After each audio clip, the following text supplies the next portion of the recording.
Hi everyone, so I'm back with another great off-campus opportunity, and this one is with Standard Chartered. So if you don't know by now, Standard Chartered is hiring for analysts and they are taking applications from freshers as well.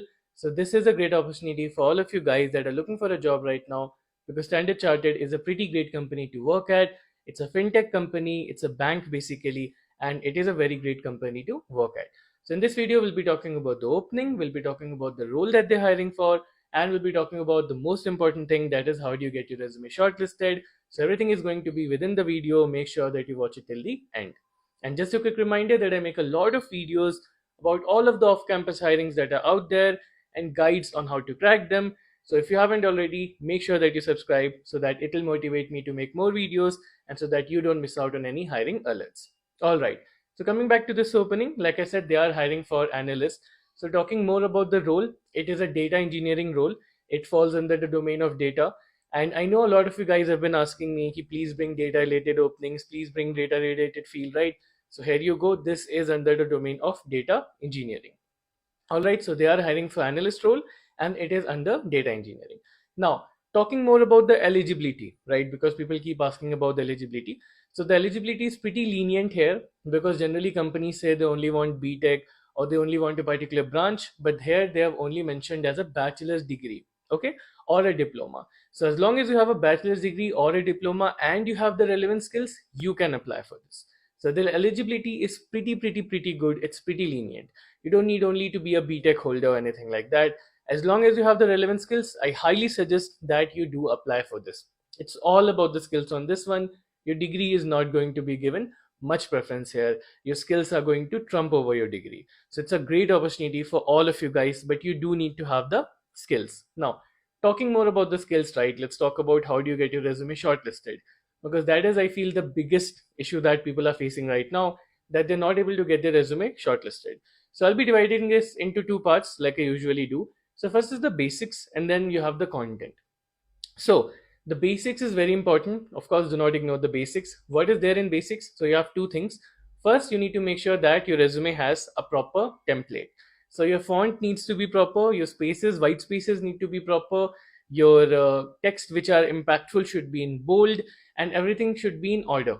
Okay, you should not have any unnecessary material, you should not be putting a picture, you should only be putting everything that is required, and that too in a proper sense or in a proper format. Okay, so if you do not need to worry about, if you don't want to worry about all of these things, then you can just use a proper template. What I'll be doing, I'll be giving you a template in the description box. You can just edit that template and make it your own. Okay, other part of the basics is of course very important, and that is your ATS friendliness. So your resume needs to be ATS friendly. You need to have a good ATS score. At the bare minimum, you should have ATS score of above 80, and to be in a good state, I highly suggest making it above 90. And a lot of people don't know how to check their ATS score, so I'll be giving you a tool in the description box. You can use that. It's an online tool to check the ATS score of your resume. So if you do these things, you'll be in a very good place and you'll be having the basics right of your resume. Once you're done with the basics, let's move on to the content of your resume. Now, having the right content is going to be very important, and you cannot keep your resume the same for every company, right? Your content needs to change according to the role that you're applying for, because the screening system will check and it will match their JD with your resume. So it will align whether your resume has the keywords that their JD requires.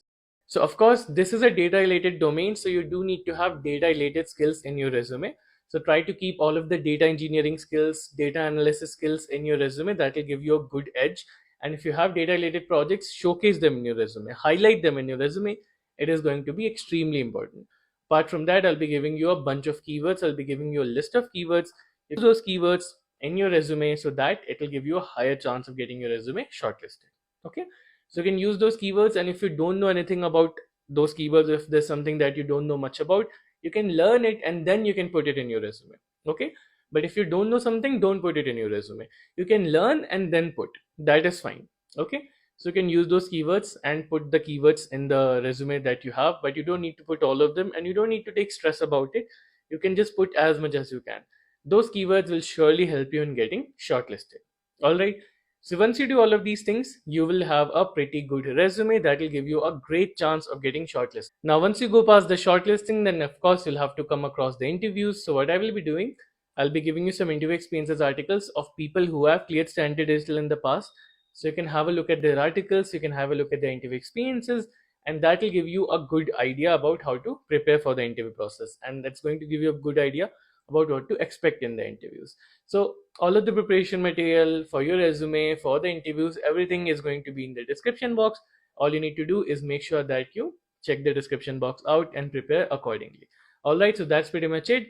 And if you are someone who's having difficulty in getting your resume shortlisted, you keep having your resume rejected, and you don't know why, you don't know how to improve your resume, then what you can do, you can connect with me one to one for a resume review session where I will personally improve your resume. I'll guide you on how to improve your resume, and we will make your resume a whole lot better so that you start seeing results in off campus hirings. I've already helped a lot of people in making their resume a whole lot better, and I can help you too. So you can connect with me on TopMate. The link is going to be in the description box. So that's pretty much it. I'll be bringing a lot more openings, so make sure that you're subscribed and stay tuned for more videos.